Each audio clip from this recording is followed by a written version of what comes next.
My people, mumeze mute. Amazina ni Hatari Oji.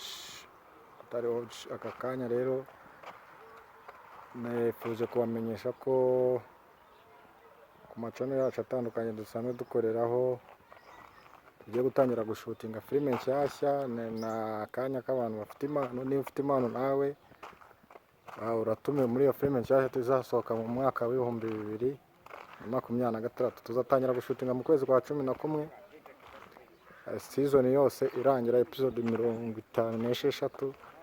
Abahari rwose abantu muri nkeneye kwiyandikisha ngo tuzakorane muri iyo filime, mwiyandikisha kuri 0788 ndayishyira kuri screen yanyu murayibona.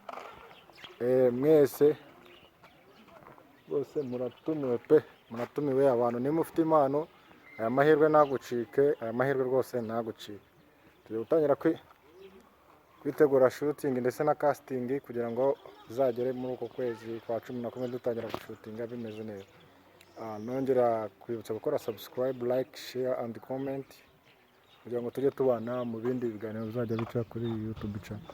Abantu mwese ndabashuje amahoro y'Imana abane namwe.